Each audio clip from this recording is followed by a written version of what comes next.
Our weekly reading, Parshat Shelach Lecha, of course, talks about the saddest episode throughout our history in the desert, and that is when the Jewish people heard the bad report of the miraglim, of the spies.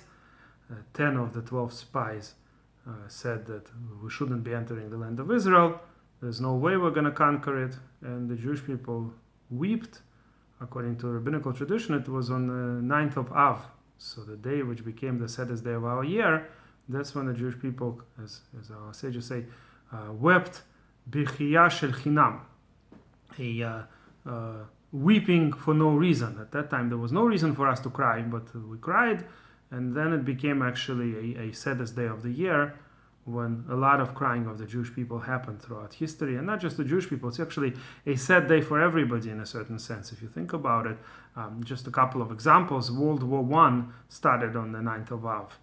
The first atomic bomb was detonated on the 9th of Av. So 9th of Av became a very, very sad day. So in a certain sense, openly shows the hashgacha, the ruling of Hashem. Just like Purim became the day when so many good events happened in our history, so too the 9th of Av became the day when so many terrible calamities happened. But the first time was when our sages say when our people wept for no reason. It doesn't say openly in the Torah that this happened on the 9th of Av, but that's how our sages calculate based on the date when the Jewish people left Sinai and the amount of time that passed afterwards, and how, when the miraglim, the spies were sent on the 29th of Sivan, and then 40 days later was the worst day of our calendar, the 9th of Av. So what I wanted to discuss today, interestingly, is that the two miraglim that actually gave a good report and said that we will be able to conquer the land of Israel, they were actually not so similar to each other, Yehoshua and Caleb. By the way, why did the other miraglim think that Hashem cannot perform the miracle for us? What were they thinking after all the miracles already witnessed? So one of the answers is that after the sin of the golden calf and other sins, they saw that Hashem, or the way they perceived it is that Hashem is not going to make open miracles for us. We don't really deserve any open miracles.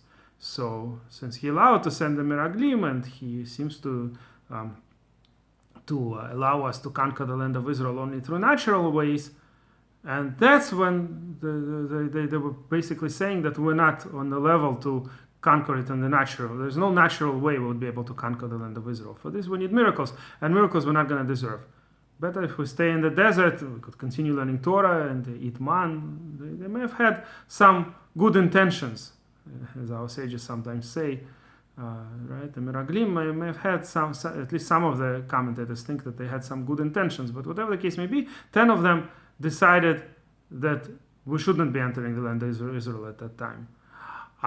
But two, Caleb and Yehoshua, said the opposite. The truth is, Caleb and Yehoshua are two types of leaders that are very different from each other. So I once heard a very interesting explanation that we'll learn, of course, in the end of our parsha, as I mentioned on the previous lesson, the parsha of Tzitzit.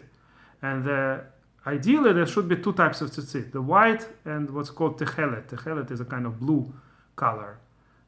There is a dispute exactly how many of the 8 strings of tzitzit we have on each of our 4 corners. We have 4 strings that are hanging on 2 sides, so altogether it's 8 strings of tzitzit. The question is, how much of it is supposed to be blue? There were 3 different opinions about it, whether it's 1 out of 8, 2 out of 8, or 4 out of 8, meaning half. So the custom today of those who do wear techelet, now there is a big dispute of what techelet used to be. The most reasonable candidate is murex, and a lot of the techelet available in the stores today is based on this murex that they find in the Mediterranean Sea and process it a certain way. There are all kinds of details that were almost forgotten but were kind of restored in relatively recent times, and there are a few types of techelet that are sold, a couple of 2 main ones, and the one that's most popular today is murex. But most Jews don't wear techelet at all, wear only white. But everybody agrees that ideally we should be wearing white and blue, as the Torah says. Only that if we have no blue, then the Talmud tells us you're allowed to just wear white. And since the correct blue string out of Techelet, out of Murex, whether it's Murex or not, was always very difficult to get and expensive, and there were a lot of other difficulties in terms of how correctly to process it. So in the end of the day, most Jews even today do not wear it, or are not certain that this is the right string.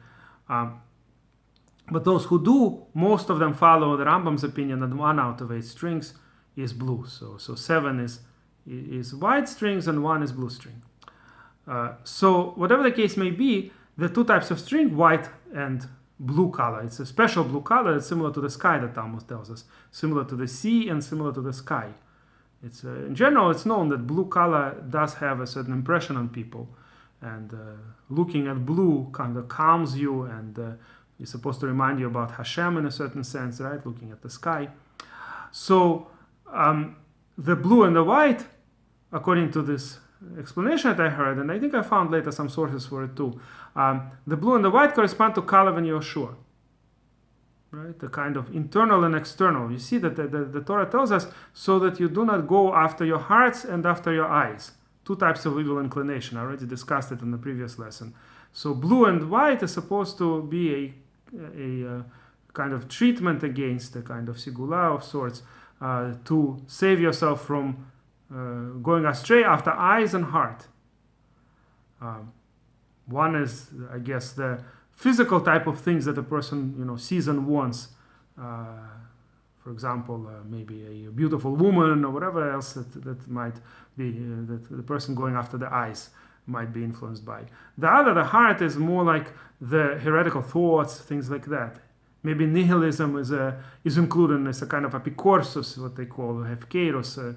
There was a word that used to be based on a Greek philosopher, apikoros, but it became a kind of colloquial word in Jewish thought, and apikorsos became every kind of hefkeros, a kind of rejectionist attitude. It's very common today among the younger people, kind of nihilism of sorts. The Chazal, for instance, say a person who makes fun of the rabbis, he's an apikoros, right? People who generally reject everything. They think they know better than everybody else, right? That's the type of thing that may be related to what the Torah calls going after the heart, astray after the heart. So the people could go astray after the eyes or after the heart, 2 types of main inclinations. And that's why there are 2 strings, blue and white, 2 types of colors that are supposed to save you from this, remind you of mitzvot, and save you from these types of inclinations. And according to as I said, when I started with the fact that I heard a lecture of a certain rabbi here in Chaim, Berlin, in a yeshiva.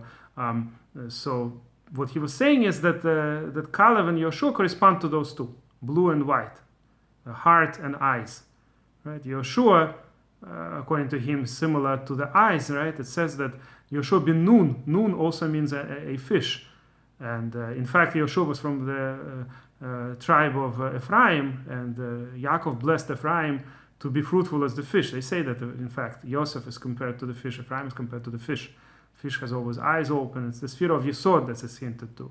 The idea is that fish, there's no yetzer, there's no ein hara, bad eye cannot have any influence on them. They're hidden from the eye. So the eye, right, going after the eyes, corresponds to the fish, and maybe corresponds to the blue color then, like the sea color. And on the other hand, the white and Kalev corresponds to the leiv, kulo leiv. Kalev is like in the heart. Heart is leiv in Hebrew.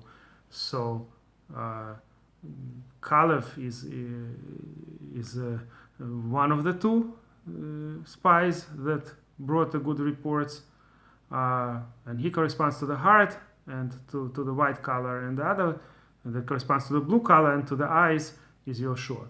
All of this could be developed further, but I just mentioned a few of the ideas that come based on what this rabbi spoke. And as I said, I think I found some sources for it. At least it makes a lot of sense. This explanation to me, Millennial Deity, makes a lot of sense.